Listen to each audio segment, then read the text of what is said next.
Vamos a comenzar este tiempo de alabanza y adoración, mis hermanos, cantando acerca de la grandeza de nuestro Dios. Hoy vamos a cantar una serie de cánticos en donde vamos a adorar a Dios, vamos a expresar la grandeza de nuestro Dios, que no hay nadie como Él.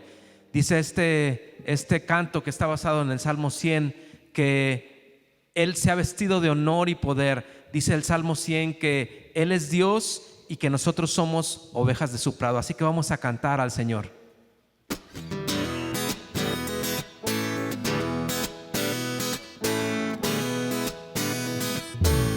Cantad alegres a Dios, habitantes de la tierra, glorificad al Creador, reconocer su grandeza, con alegría cantar de su poder y su gloria, servirle con regocijo, pues nos ha hecho sus hijos. Te damos alabanza,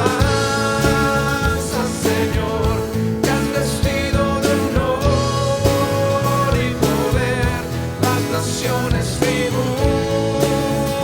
darán a tu nombre por la eternidad, y tu reino la tierra cubrirá.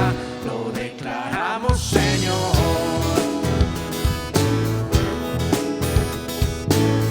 Cantad alegres al Señor, cantad alegres a Dios, habitantes de la tierra, glorificad al Creador, reconoce su grandeza, con alegría cantar de su poder y su gloria, servirle con regocijo, pues nos ha hecho sus hijos. Te damos alabanza, Señor, te has vestido de honor y poder, las naciones tributo darán a tu nombre por la eternidad, y tu reino la tierra cubrirá. Lo declaramos, Señor. Te damos alabanza, Señor, te has vestido de honor y poder, las naciones tributo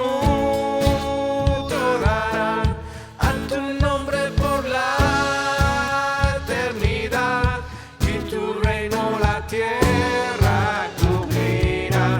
Lo declaramos, Señor. Te damos alabanza, Señor, te has vestido de honor y poder, las naciones tributo darán a tu nombre por la eternidad, y tu reino la tierra cubrirá. Lo declaramos, Señor.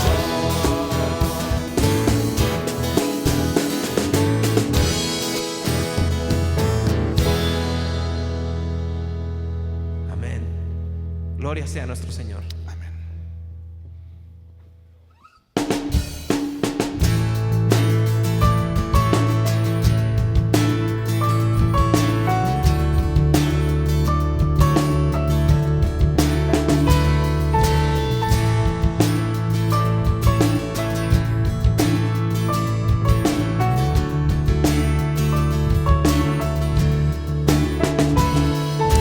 Quien aviva el fuego de mil soles con poder, que en los cielos arden, nadie como Él, nuestro Dios.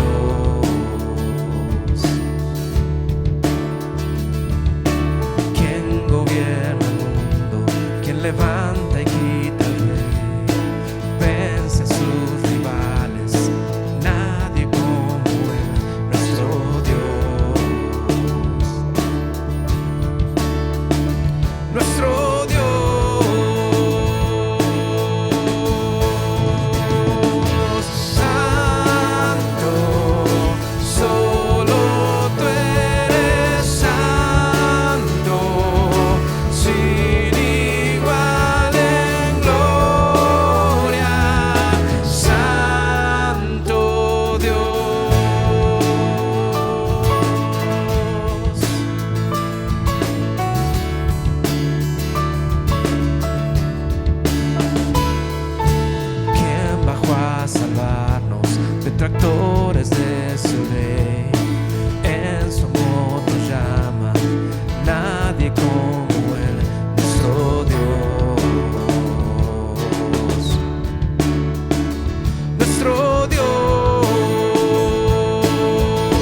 Cordero inmolado. Gloria al que en el trono está, al que era y pronto vendrá, y al Cordero inmolado.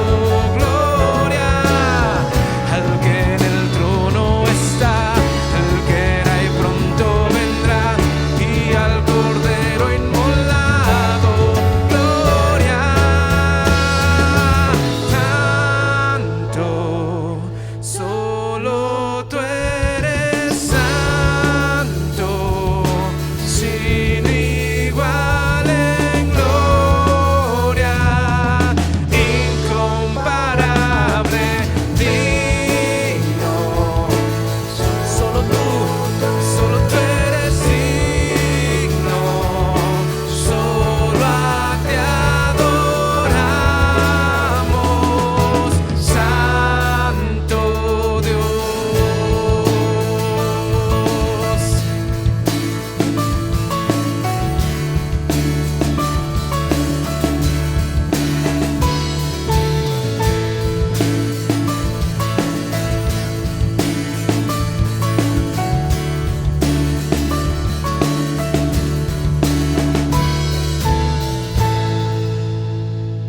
Solo tú eres santo, Señor, a ti te adoramos.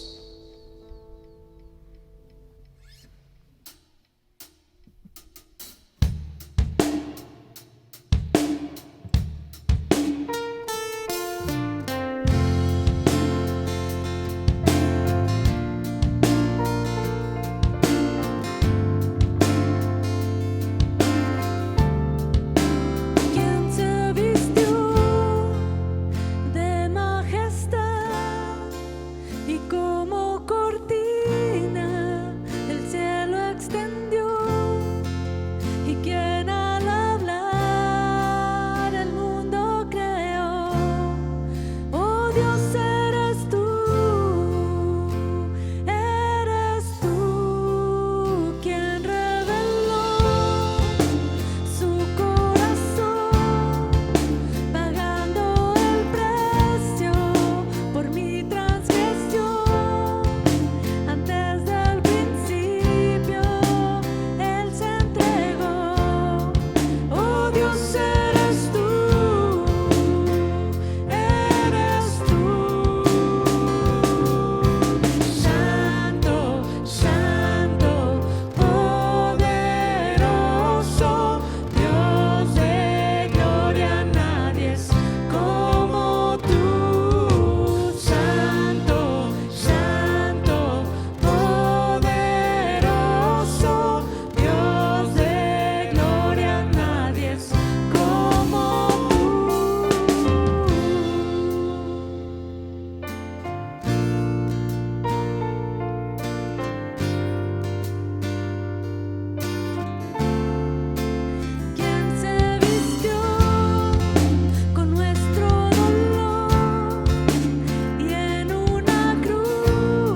No hay nadie como tú, Señor, eres incomparable.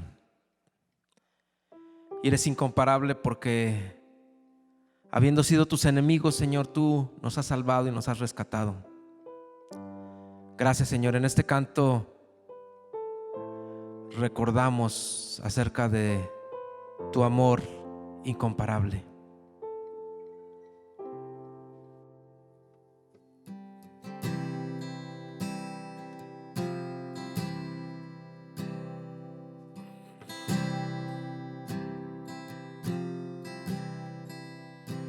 Recordaré aquella cruz donde sangró y murió Jesús, heridas que por mí sufrió, crucificado Salvador.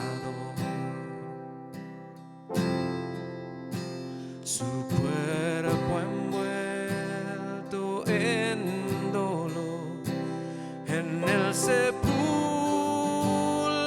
reposó, en soledad Él se quedó. Jesús Mesías, el Señor.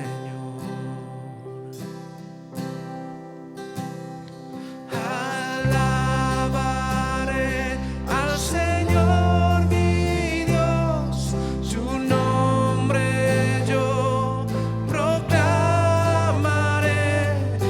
eternamente te cantaré, Señor, Señor mi Dios. Pero al tercer amanecer, un gran estruendo se escuchó. ¿Dónde está, muerte, tu aguijón? Cristo Jesús resucitó.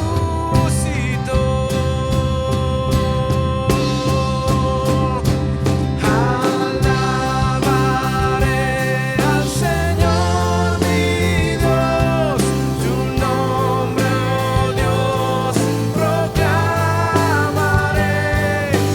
eternamente te cantaré, Señor, Señor mi Dios. Alabaré al Señor mi Dios, tu nombre yo proclamaré, eternamente te cantaré, Señor, Señor mi Dios.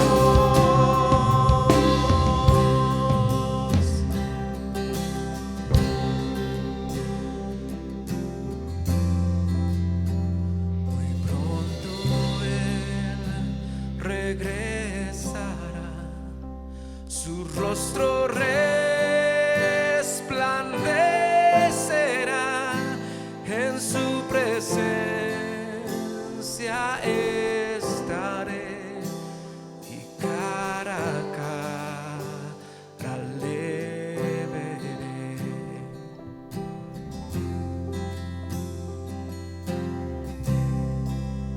Te alabaremos, Señor, por siempre. Alabaré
adoraremos, Señor, por siempre, cuando estemos en la eternidad, cantando acerca del Cordero que venció.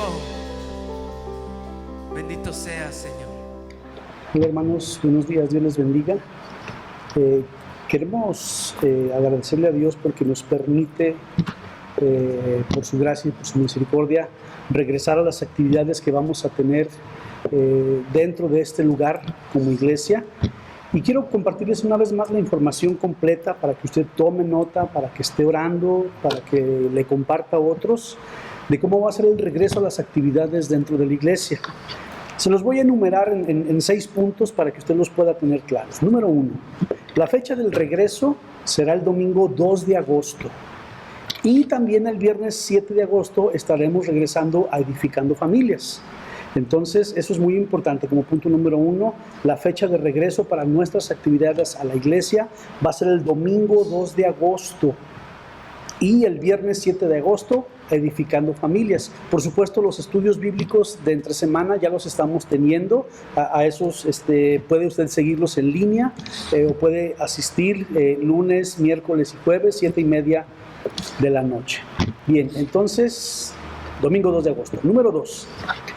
Como solamente podemos recibir el 30% de la capacidad de este lugar, vamos a hacer 2 cultos, 2 servicios. Los horarios, 10:30 a 12 y 12:30 a 2. Son los 2 horarios en los que estaremos teniendo estos 2 servicios.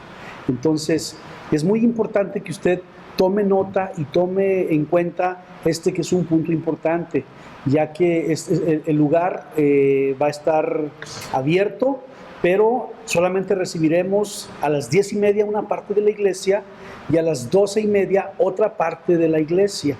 Como punto número 3 relacionado con esto es cómo se le va a asignar la asistencia a cada congregante o a cada familia. Bueno, la asignación de lugar para un culto o para otro ya se hizo por medio de una encuesta en línea, en la cual la mayoría de las familias de la iglesia ya escogieron o ya dieron su opinión respecto a cuál culto quisieran asistir. Por lo tanto, les vamos a estar avisando en los siguientes días cuál es el culto al cual usted tendrá que asistir, ya sea el primero o ya sea al segundo. Si alguien no ha hecho esta encuesta en línea, por alguna razón, desconocemos cuál sea la razón por la que no la ha hecho, porque estuvimos avisando de esto, pero si por alguna razón no ha hecho esta encuesta, entonces automáticamente usted debe de asistir al segundo culto en caso de que no haya hecho esta encuesta. Hay hermanos que no tienen acceso a internet o a una computadora. A ellos hemos tratado de ubicarlos, les hemos llamado personalmente y ya les hemos preguntado cuál será el culto al que tendrán que asistir.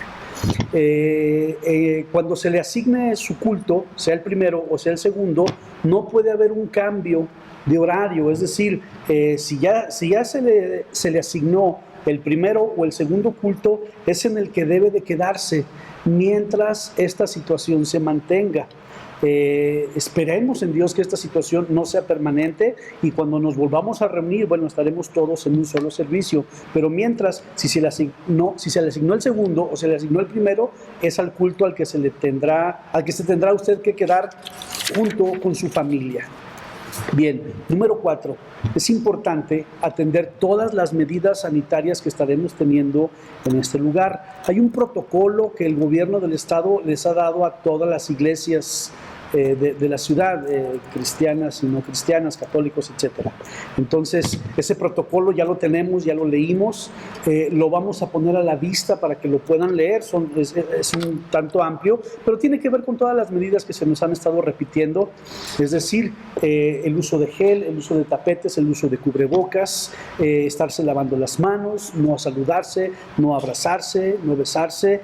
Vamos a medir la temperatura al entrar. Va a haber un lugar asignado para la entrada y va a haber otro lugar asignado para la salida. Vamos a tener 2 entradas y 2 salidas debidamente señaladas.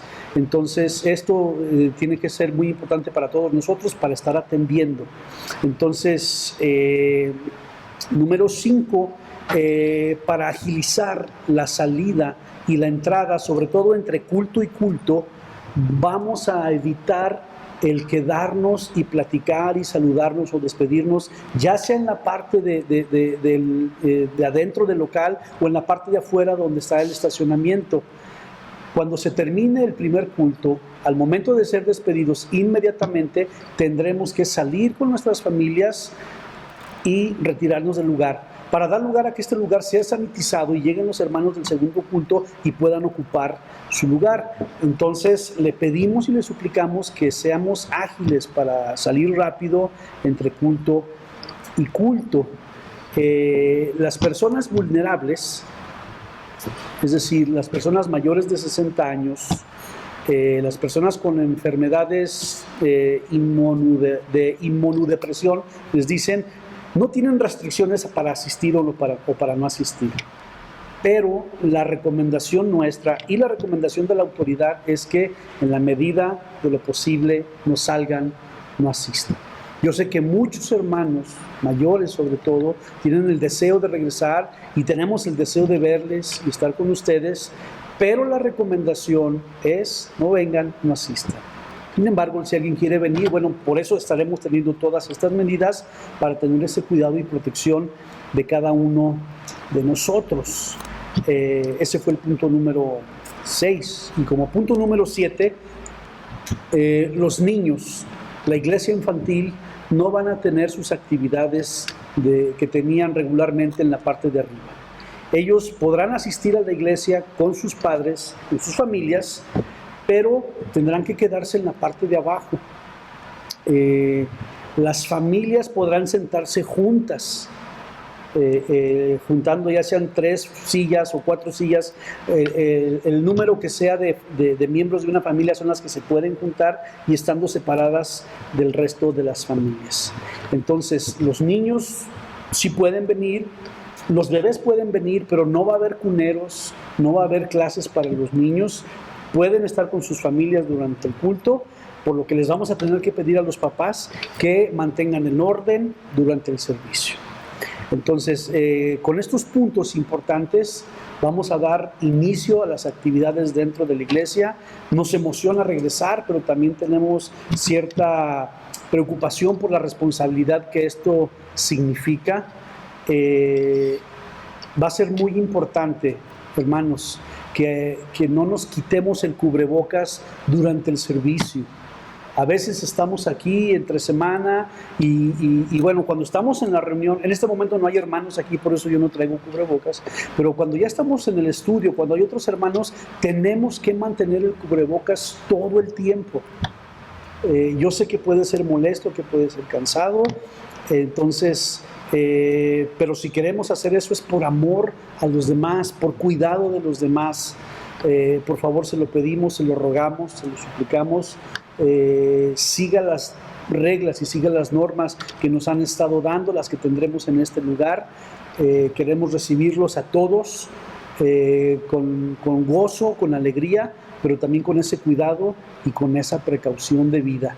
Entonces, no se les olvide, una vez más, 2 de agosto, domingo 2 de agosto, 2 cultos, 10:30 y 12:30. Dios le bendiga, les estaremos esperando en este lugar. Bueno, también a través de este medio y a través de este pequeño video, es una petición de la familia Águila que quiere extender una felicitación especial a Gadi, que ha cumplido 15 años. Gadi es un jovencito, miembro de la familia Águila, y su mamá, Maru, Alfredo, su papá, y su hermana Ariel, junto con nosotros, con la iglesia, queremos decirte, Gadi, Dios te bendiga en estos 15 años de tu vida, donde tienes toda la fuerza, toda la energía, toda la juventud. Te deseamos, en verdad, que sean cumplidos los sueños de Dios en tu vida, que puedas encontrar el propósito y la voluntad en cada momento y en cada instante de tu vida. Busca a Dios en todo tiempo, toma en cuenta a Dios, a tu Creador en todo tiempo y en todo momento de tu vida. Esto traerá a tu ser, a tu alma, gozo y plenitud.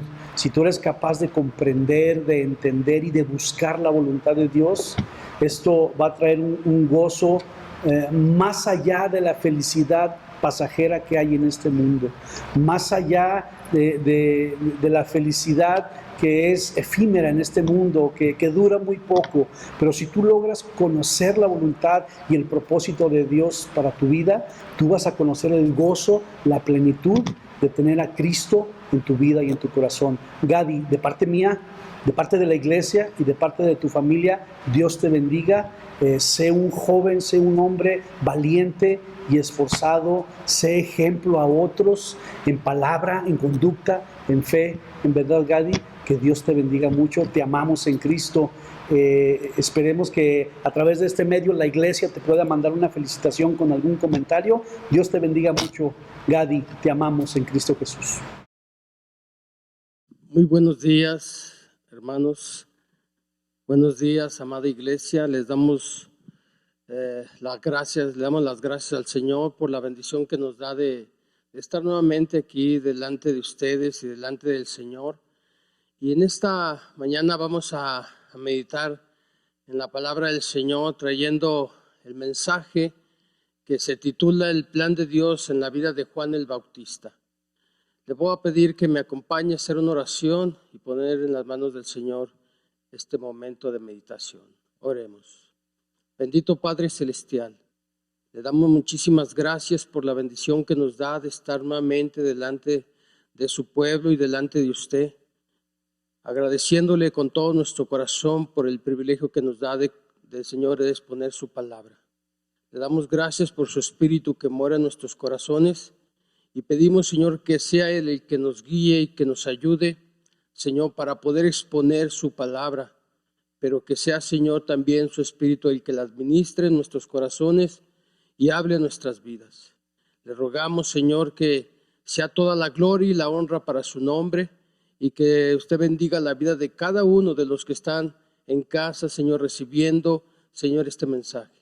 Denos la bendición, Padre, y la dirección, pues todo se lo pedimos por medio de su Hijo Jesucristo, nuestro bendito Señor y Redentor, por quien le damos honra y gloria, alabanza.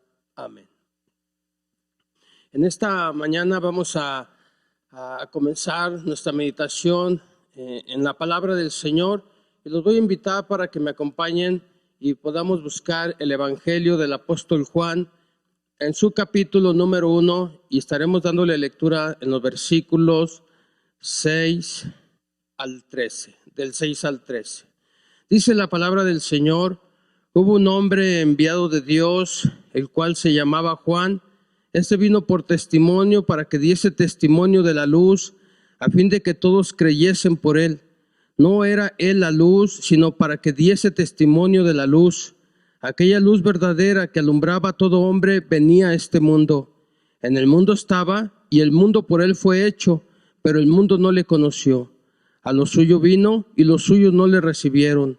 Mas a todos los que le recibieron, a los que creen en su nombre, les dio potestad de ser hechos hijos de Dios, los cuales no son engendrados de sangre, ni de voluntad de carne, ni de voluntad de varón, sino de Dios.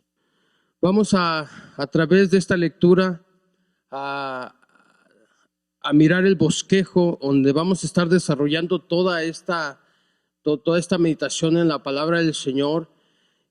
Y lo desarrollaremos a través de 4 puntos. Primer punto, estaremos mirando que Juan el Bautista dio testimonio de él, de los versículos 6 al 8.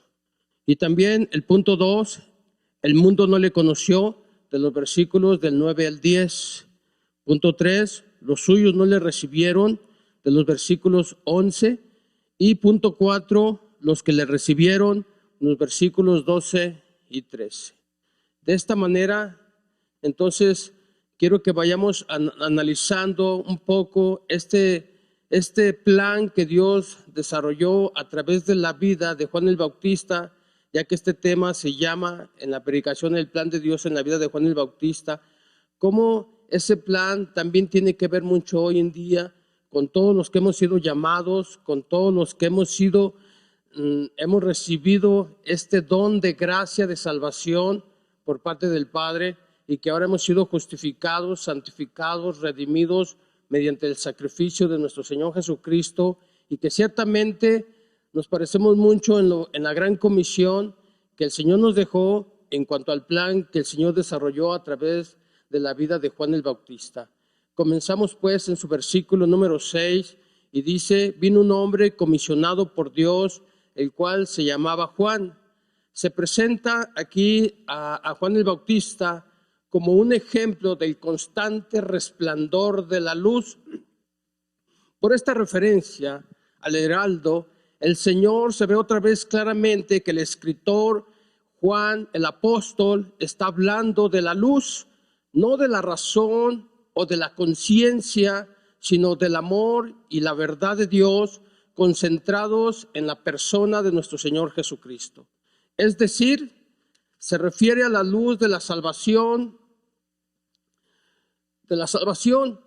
y Juan el Bautista, cuyo nombre significa Jehová ha sido misericordioso, había sido enviado de parte de Dios y comisionado por parte de Dios. Entonces podemos ver nosotros que esto también tiene mucho que ver con nosotros, la iglesia, cómo fuimos llamados y cómo también somos comisionados y enviados al mundo para cumplir los propósitos eternos de Dios a través de la vida de todos los que somos parte del cuerpo de Cristo. El propósito de su venida, sobre todo la venida de Juan, ¿sí?, a este mundo para cumplir el propósito de Dios, los podemos ver en el versículo 7 y versículo 8. Dice el versículo 7, este vino con el propósito, vean, con el propósito de dar testimonio, para testificar de la luz, a fin de que todos creyesen por medio de él. Y en su versículo 8 dice: no era él la luz, sino que vino para dar testimonio de la luz. Aquí vemos claramente, sí, que él no era la luz, Juan no era la luz, sino que Juan era un testigo de la luz, como nos lo menciona el versículo número 8. Si hacemos un examen cuidadoso, sobre todo en los versículos 6, versículo 7 y versículo 8, comparándolos con el versículo 1, versículo 2, versículo 9, podemos entonces nosotros recibir la revelación de los siguientes puntos de contraste entre lo que es Cristo y lo que es Juan el Bautista. Por una parte, a través de los versículos número 1, podemos ver que Cristo era desde la eternidad, pero podemos ver que Juan vino, y también podemos ver en el versículo número 1 que Cristo es el verbo.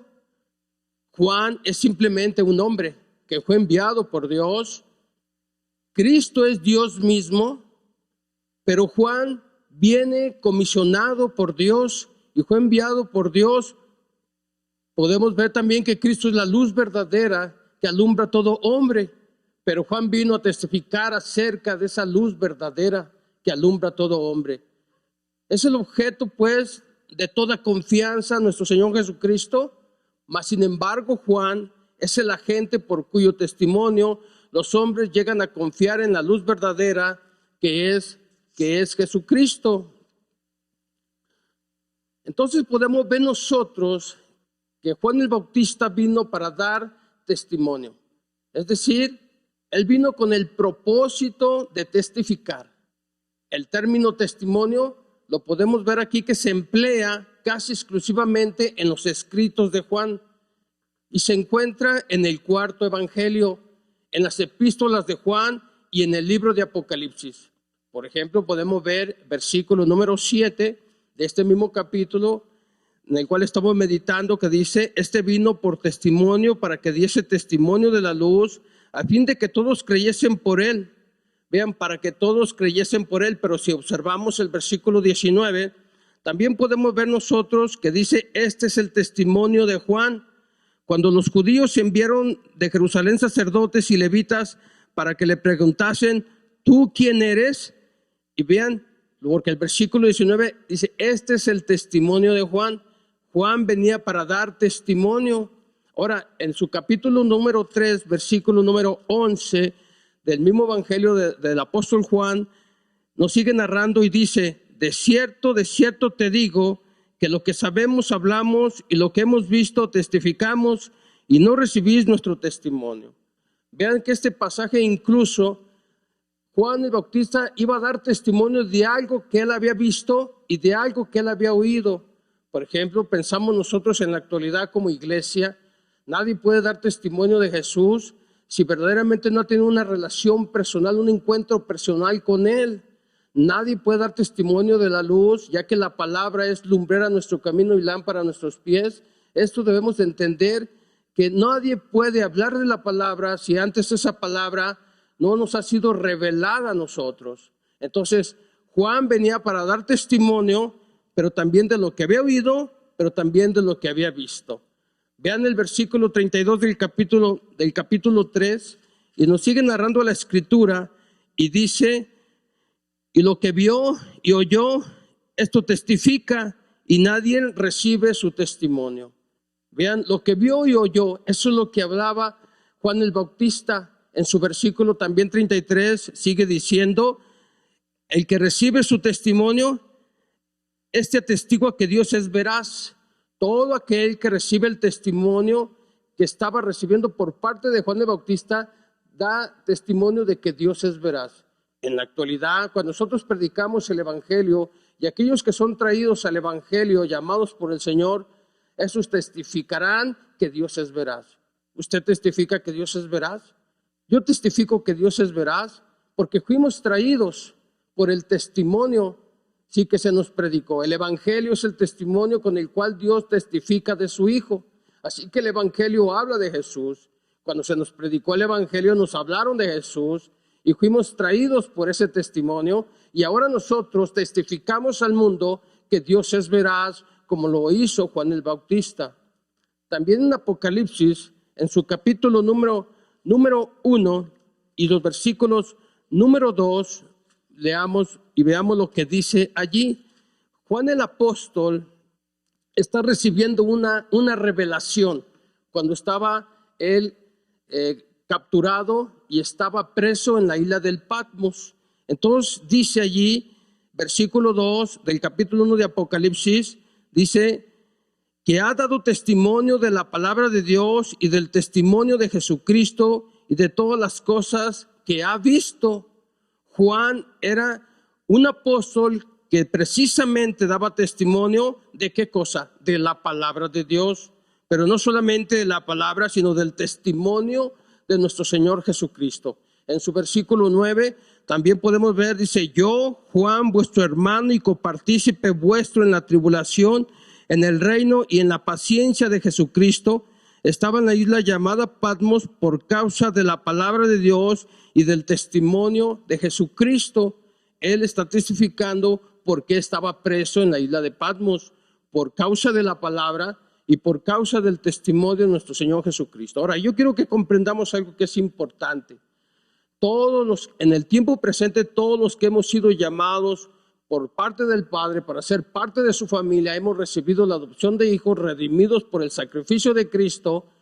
Para que nosotros hubiésemos creído en Jesucristo, Dios anticipó y Dios implantó su palabra en nuestro corazón, la cual resplandeció la faz de Jesucristo sobre nosotros. Ahora nosotros tenemos el testimonio de Dios implantado en nuestro corazón, y todos nosotros nos convertimos en sus testigos. Todos nosotros ahora damos fe y compartimos esta fe y damos testimonio de esta fe cuando hablamos de este evangelio que predicamos, y se cumplirá el plan y el propósito de Dios en la vida de todos los hijos del reino. Así como se cumplió en la vida de Juan el Bautista, el plan que Dios tenía para él, se seguirá cumpliendo el plan de Dios para cada uno de nosotros. Entonces, es probable que las palabras, sobre todo palabras testimonio y testificar, se empleen aquí en su sentido primario. Es decir, la palabra dar, que quiere decir testimonio competente sobre algo que uno mismo ha visto o ha oído o ha experimentado. La pregunta es: ¿usted ha visto? ¿Usted ha oído? ¿Usted ha experimentado? Probablemente nosotros en nuestro tiempo presente nunca hemos visto a Jesús, pero tampoco podemos negar que nunca le hemos oído, porque el Señor se anticipó a nuestro corazón y circuncidó nuestro oído para que escucháramos su palabra. Y ahora de eso nosotros damos testimonio.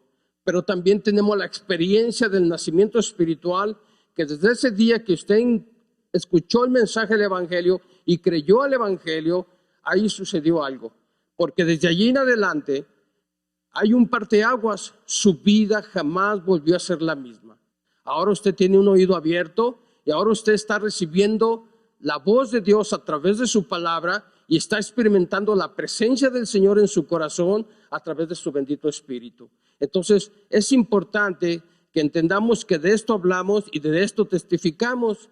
Entonces esto se reduce de lo que se afirma en los versículos, sobre todo capítulo 1, versículo 29 del Evangelio del apóstol Juan.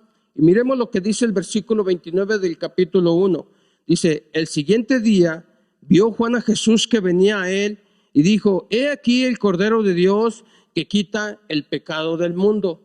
Si nosotros vemos esta afirmación de lo que está diciendo Juan el Bautista en referente a nuestro Señor Jesucristo, cuando lo ve y dice: he aquí el Cordero de Dios que quita el pecado del mundo. ¿Cómo lo reconoció? Él lo bautizó, lo tuvo delante de él. También cuando estuvo bautizando en el río Jordán, Juan el Bautista entra en el escenario Jesús a las aguas del río Jordán para ser bautizado por Juan, y Juan lo identifica y dice: tú vienes a mí a que yo te bautice cuando yo debería ser bautizado por ti. Pero Jesús dice: haz así a fin de que cumplamos toda justicia. Vean lo que dice el versículo 32 del capítulo número 1. Y dice entonces: también dio Juan testimonio diciendo: vi al Espíritu que descendía del cielo como paloma y permaneció sobre él. No solamente Juan el Bautista da testimonio de Jesús, sino que también da testimonio de lo que vio. ¿Qué es lo que vio? Descender el Espíritu Santo sobre Jesús en el día que Jesús fue bautizado. Versículo 34 continúa diciendo: y yo le vi y he dado testimonio de que dice, es el Hijo de Dios. Entonces, el propósito del testimonio del Bautista era que por medio de él todos creyesen. Entonces, el orden del original es precisamente al revés. Para que todos creyesen por medio de él. Se ha planteado, por lo tanto, el siguiente problema. ¿A quién se refiere por medio de él? ¿A Cristo o a Juan el Bautista? Preferimos este último por las siguientes razones. Razón número 1. En ningún otro lugar hace uso el apóstol Juan de la expresión creer por medio del significado creer por medio de Jesús. Jesús siempre aparece como objeto, no como un agente de la fe. Podemos ver Juan 3:16 y dice: porque de tal manera amó Dios al mundo que nos ha dado a su unigénito Hijo, para que todo aquel que cree en él, vemos aquí que Jesús es el objeto de la fe, todo aquel que cree en él no se pierda, mas tenga la vida eterna. Segunda razón, el sujeto del versículo 7 es Juan el Bautista, y el versículo 8 sigue teniendo el mismo sujeto. Entonces, la construcción natural es referir el pronombre, el versículo 8, que ciertamente se refiere al Bautista, ¿sí?, al pronombre él en la frase por medio de él del versículo 7, para que por medio de él, dice, todos creyesen. Aunque el sustantivo de la palabra fe no se encuentra en el cuarto evangelio, y solo una vez en las epístolas de Juan, por ejemplo, en la primera epístola del apóstol Juan, en su capítulo número 5 y versículo número 4, y dice así: porque todo lo que es nacido de Dios vence al mundo, y esta es la victoria que ha vencido al mundo. Vean, nuestra fe. Nuestra fe aquí menciona precisamente la fe. Entonces, solamente se menciona una vez en la epístola del apóstol Juan, su primera carta, en su capítulo 5, versículo 4. Entonces, el verbo creer, no obstante, aparece casi 100 veces en este evangelio y 9 en la primera epístola. es decir, tantas veces como en los sinópticos. En los sinópticos, Cristo también se presenta como el objeto de la fe.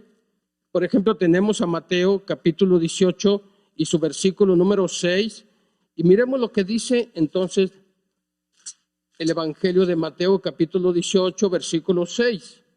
Y así dice la Escritura: y cualquiera que haga tropezar a alguno de estos pequeños que creen en mí, mejor les fuera que se les colgase el cuello una piedra de molino de asno y que se les hundiese en lo profundo del mar.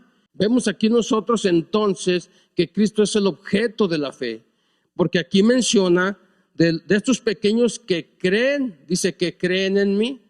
En ocasiones se emplean entonces expresiones y se emplean también sinónimos tales como venir a Jesús, recibir a Jesús o confesarle a Jesús.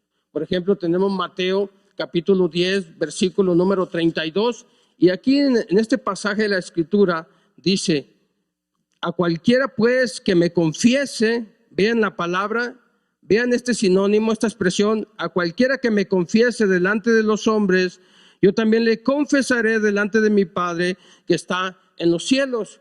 Y ahí mismo en el capítulo 10, pero versículo número 40, dice: el que a vosotros recibe, a mí me recibe, y el que me recibe a mí, recibe el que me envió. Podemos ver entonces esta palabra recibir y podemos ver también esta palabra confesar. Entonces, podemos ver otro pasaje en su capítulo 11, versículo 28, que dice: venid a mí todos los que estáis trabajados y cargados, y yo os haré descansar.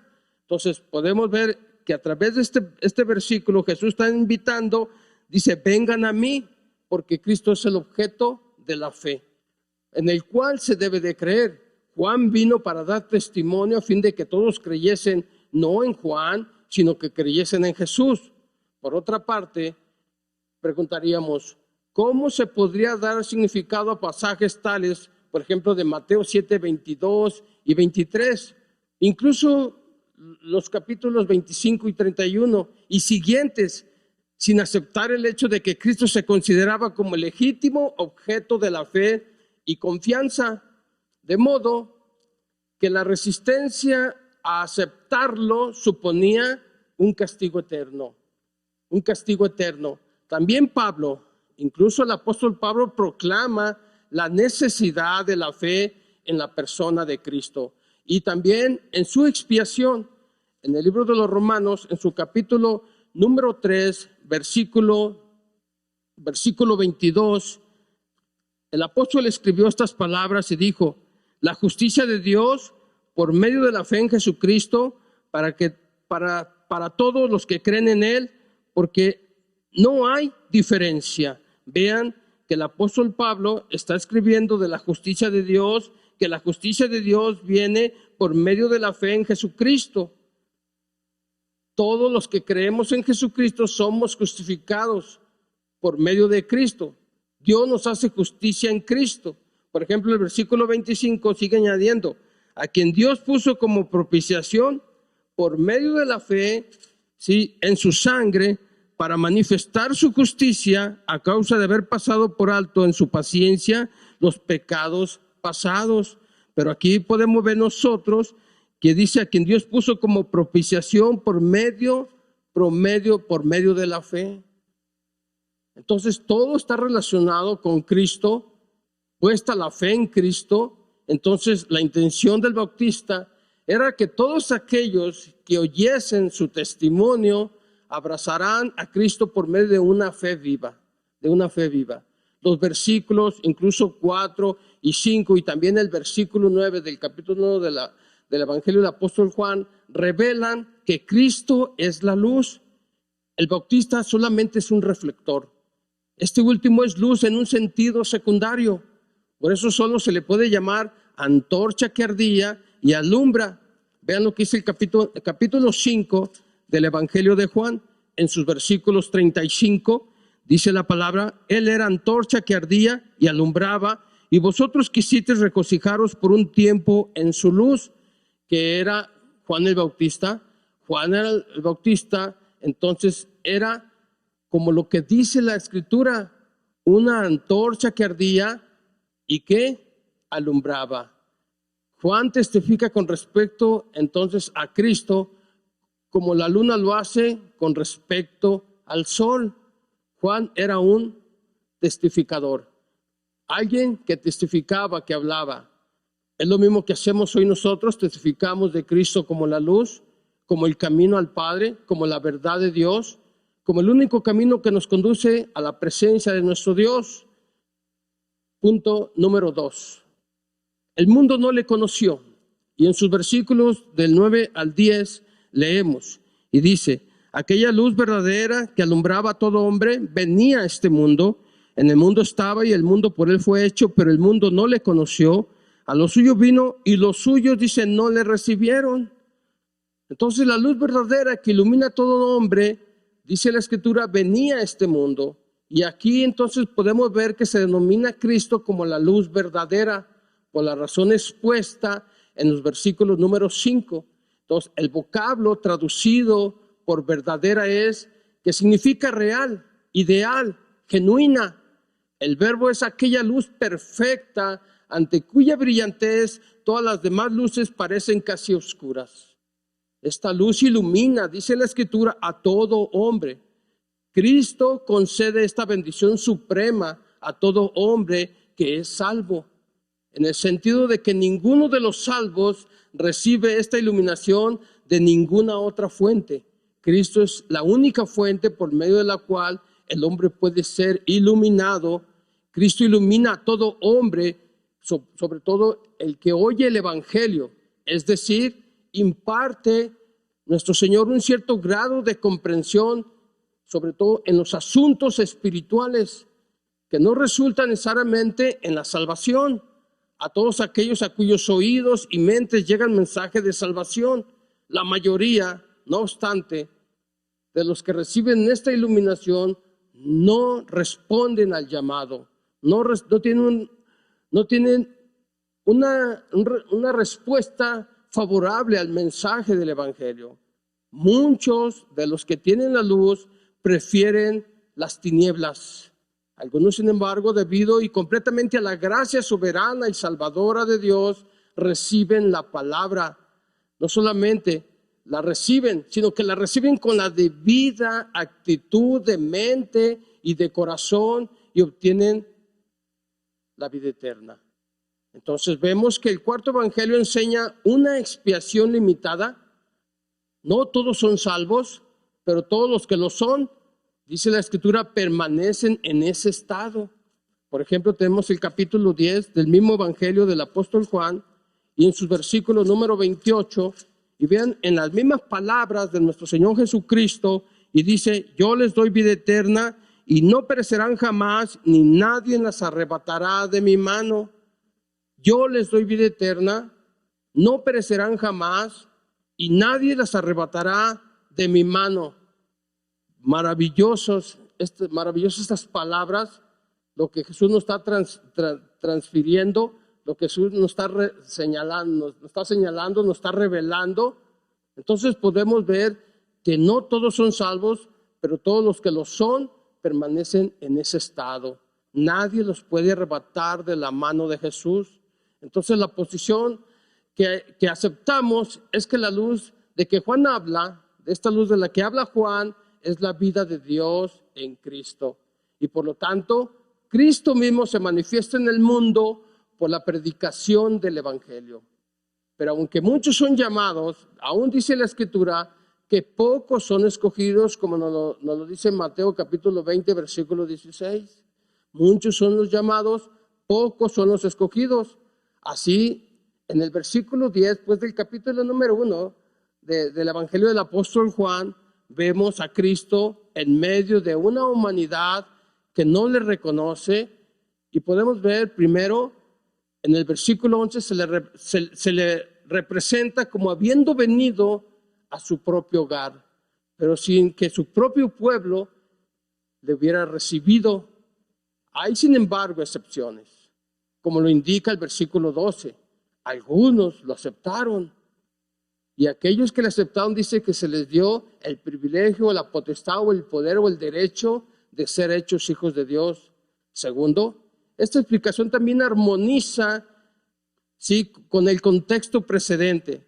Veamos los versículos 4 y versículo 5, que dicen: en él estaba la vida y la vida era la luz de los hombres. La luz en las tinieblas resplandecen y las tinieblas no prevalecieron, dice, contra ella. Entonces podemos ver que esa vida era la luz de los hombres. Cristo era la luz, Cristo era la vida de Dios, y la luz, dice, en las tinieblas resplandece, mas las tinieblas, dice, no la acogieron. Entonces, tercero, esta interpretación concuerda bien con pasajes similares de este mismo evangelio. Debemos por lo pronto dejar que el apóstol explique su propia fraseología. Vemos, por ejemplo, en el capítulo 3, versículo 19, que el apóstol escribe estas palabras, y vean lo que escribe: y esta es la condenación, que la luz vino al mundo y los hombres amaron más las tinieblas que la luz, porque sus obras, dice, sus obras eran malas. Y vean lo que dice incluso en el capítulo 12, versículo 46. Ahora vemos nosotros 12:46, y dice: yo, la luz, he venido al mundo para que todo aquel que cree en mí no permanezca en tinieblas. Entonces, en estos versículos 3:19 y 12:46 nos encontramos con tal explicación. Y este es el juicio, que la luz ha venido al mundo, pero los hombres amaron más las tinieblas que la luz, porque dice, porque sus obras eran malas. Y también entonces leemos: yo, la luz, he venido al mundo para que todo aquel que cree en mí no permanezca, dice, en tinieblas. Y si ustedes ven otros versículos del capítulo 12, sobre todo el versículo 35 y el versículo 36, podemos nosotros también mirar que dice Jesús: aún por un poco está la luz entre vosotros, andad entre tanto que tenéis luz, para que no os sorprendan las tinieblas, porque el que anda en tinieblas no sabe a dónde va. Entre tanto que tenéis la luz, creed en la luz, para que seáis hijos de la luz.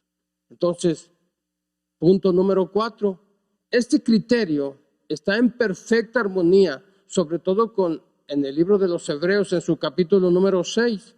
Y miremos lo que dice Hebreos, para ir entendiendo un poquito más lo que está escrito. Hebreos capítulo número 6 y los versículos del 4 al 8.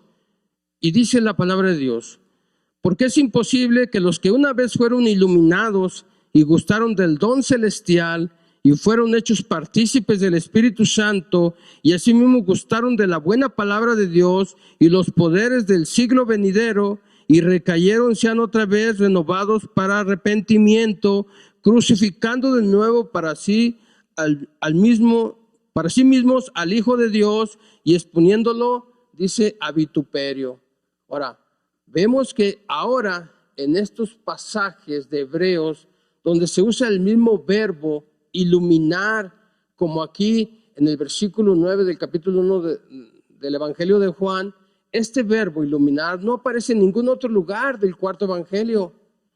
Por ejemplo, tenemos en Efesios capítulo 1, versículo número 8, y miramos nosotros que incluso el apóstol Pablo escribió en su capítulo 1 y versículo número 18, y dice así: alumbrando los ojos de vuestro entendimiento, para que sepáis cuál es la esperanza a que Él os ha llamado, y cuáles las riquezas de la gloria de su herencia en los santos.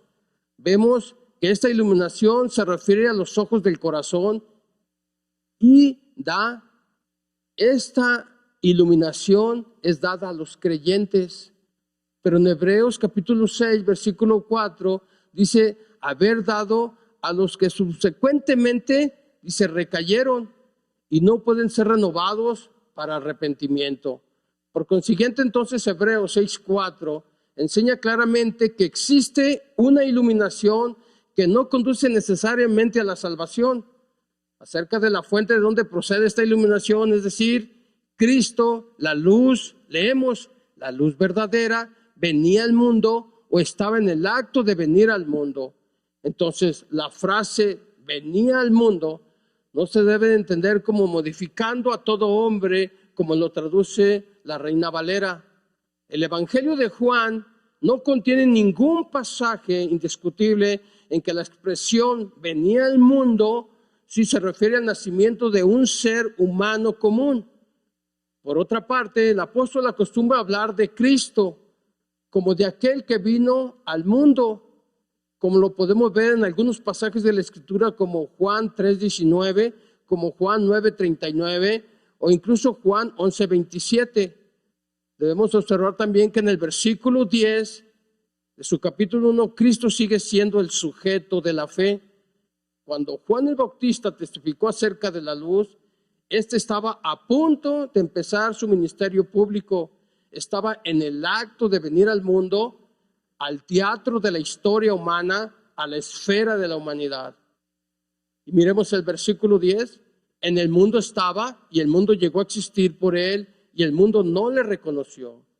Y así entramos al punto 3, los suyos no le recibieron. Versículo 11. Vino a su propia casa, pero su gente no le recibió. En el versículo 10, el apóstol sintetiza todo el tiempo de la presencia de Cristo en el mundo. Podemos ver que aquí en los versículos 10 y versículo 11 se refiere a la humanidad, que aunque creada por el Verbo, se aleja de la vida de Dios. El vocablo mundo, por lo tanto, no se refiere aquí a los pájaros, incluso a los árboles, etcétera. Esto es evidente por la cláusula y el mundo no le reconoció. La cláusula y el mundo llegó a existir, por él se añade para mostrar que el mundo debía haber reconocido a Cristo, que es la luz, pero en su lugar se menciona una realidad patética. El mundo, dice, no le conoció, y aquí podemos ver el paralelismo entre los versículos 5 y versículo 11, demuestra que se trata de algo más que un mero reconocimiento intelectual. El mundo al que Cristo, la luz, vino, es representado en este caso por Israel, que era como un círculo pequeño dentro de otro más amplio. Como si Juan dijera, estaba en el mundo y el mundo llegó a existir por él. Mas a pesar de ello, dice, el mundo no le reconoció. Vino específicamente a su propio hogar y sin embargo su propio pueblo no le dio la bienvenida.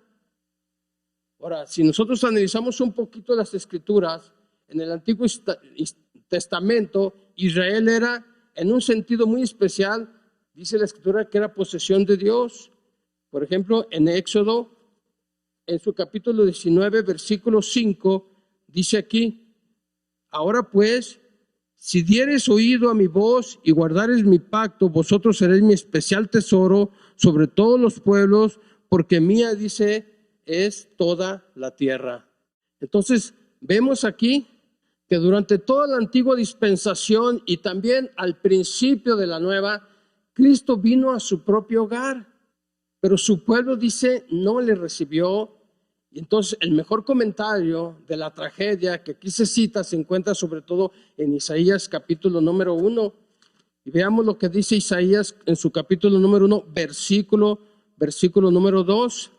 Oíd cielos y escuchad tu tierra, porque habla Jehová, crié hijos y los engrandecí y ellos se rebelaron contra mí. Dice, el buey conoce a su dueño y el asno el pesebre de su señor. Dice, Israel no entiende, mi pueblo no tiene conocimiento. Y si vemos aquí, dice el Señor, crié hijos. ¿Y qué pasó con esos hijos que él crió? Y los dice, y los engrandecí, pero dice, pero ellos se rebelaron contra mí. Aquí vemos entonces, como hemos hecho notar en el versículo 5, las cláusulas no acogieron, no reconocieron, no le recibieron. Entonces son ejemplos de litote. Indican que el mundo y en particular el pueblo judío que lo representaba se desatendió totalmente de Cristo. Todos lo rechazaron, todos con la excepción de quienes se hace referencia en los versículos 12 y 13, más a los que le recibieron. Y aquí vemos el versículo 12 que dice, mas a todos los que le recibieron, les dio el derecho de llegar a ser hijos de Dios, a los que confían, dice, en su nombre. ¿Qué debemos observar aquí? Bueno, debemos observar que la expresión, sobre todo a todos los que les dio, dice, es una expresión común del arameo. Aunque el mundo y su representante, el pueblo judío, rechazaron a Cristo el Salvador, algunas personas en Israel le aceptaron. Y estas personas que le llegaron a aceptar, sí, reciben el mayor favor espiritual sin consideración de nacionalidad o ascendencia física. Así pues, la mencionada expresión significa cualquiera que sea judío o gentil. Vemos entonces que al judío le era difícil comprender que en la nueva dispensación ya no existían ningún privilegios especiales basados sobre todo en relaciones físicas. En el Evangelio del apóstol se da perfecta cuenta de esta inclinación judía. Juan se dio cuenta y repetidamente lo indica en su Evangelio. Por eso lo escribe en este versículo, más a todos los que le recibieron. A los suyos vino y los suyos no le recibieron. Entonces, no es pues de extrañar que Juan se detenga en esta gran verdad y sobre todo la lleve al desarrollo con cierto detalle en el versículo 14.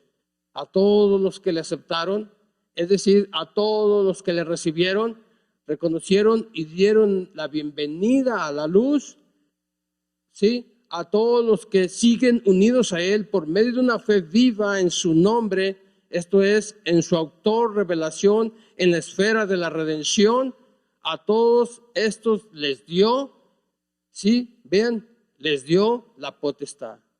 Yo quiero que entendamos esta potestad, este derecho que Dios concede a todos aquellos que le han recibido por la gracia de Dios.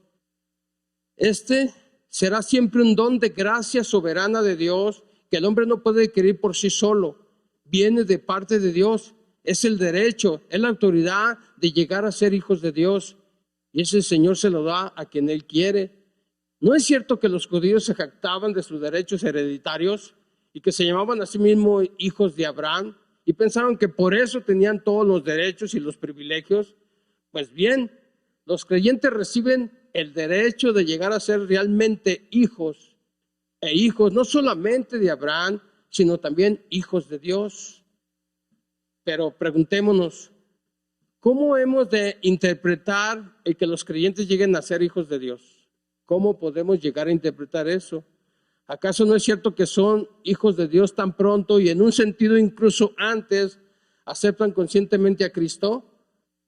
No creemos que la solución de este problema esté en leer la oración como si dijera, sí, mas a todos los que le aceptaron les había dado previamente el derecho de llegar a ser hijos de Dios.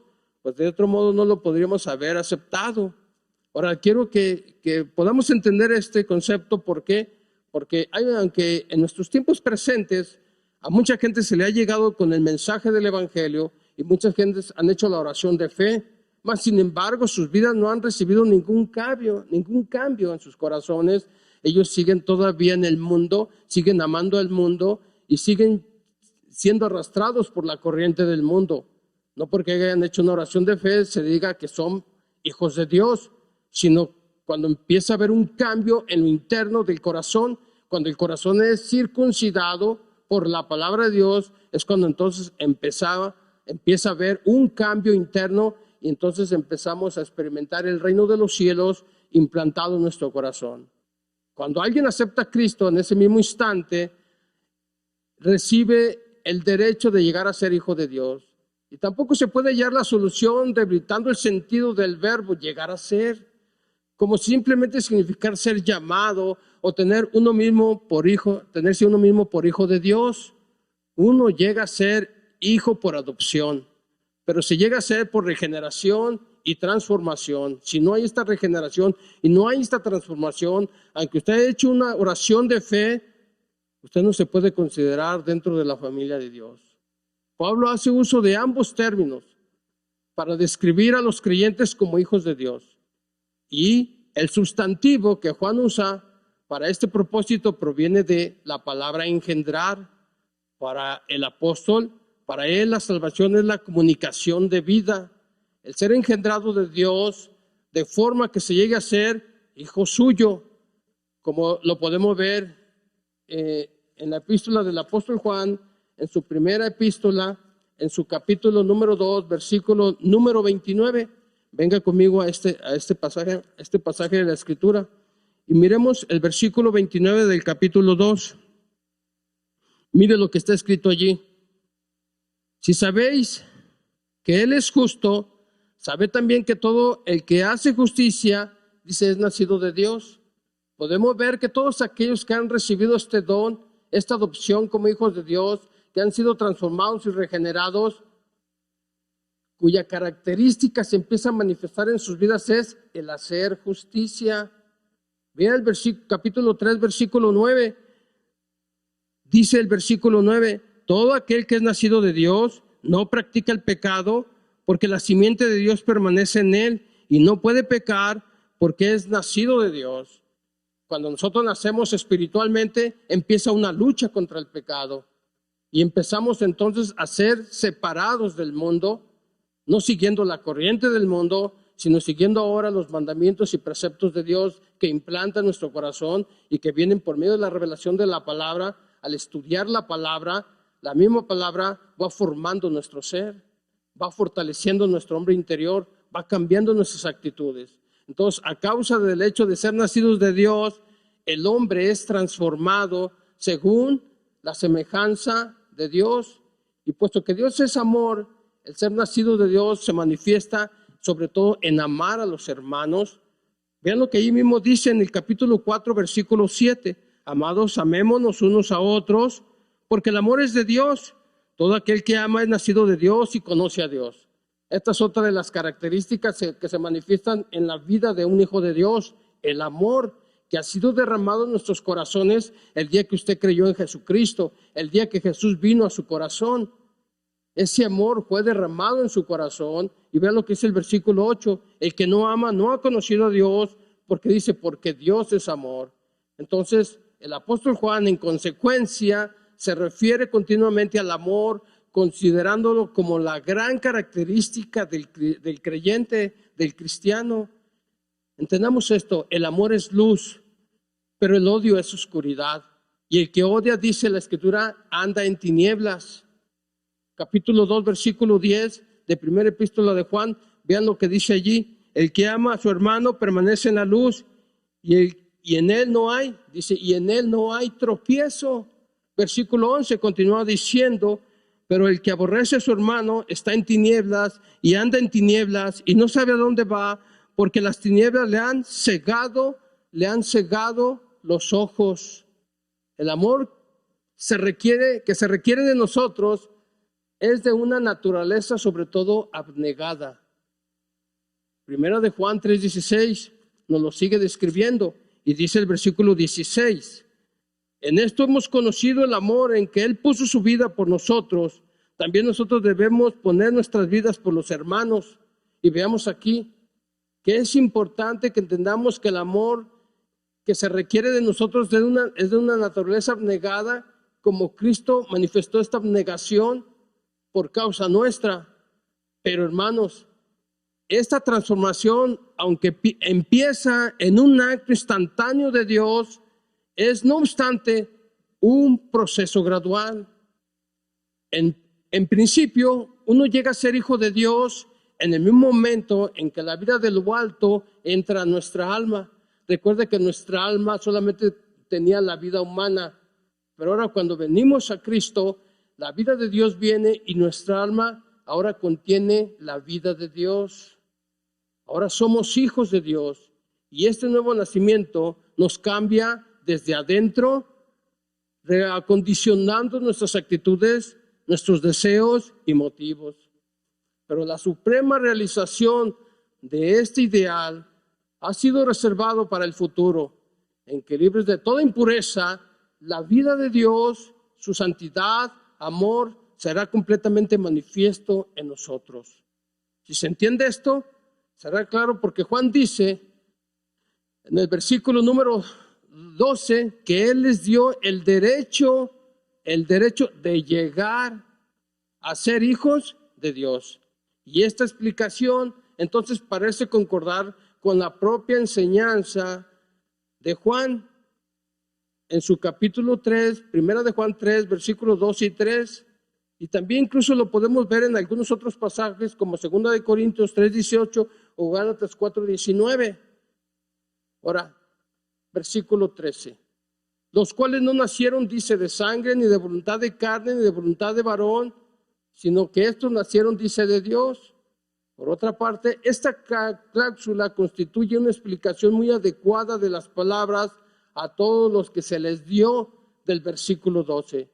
El evangelista enseña que los verdaderos hijos de Dios no deben su origen a la sangre, ni a la voluntad de la carne, que es el deseo carnal, el impulso sexual del hombre a la mujer, tampoco ni a la voluntad del varón, que es el instinto procreativo del hombre, sino se lo deben a Dios.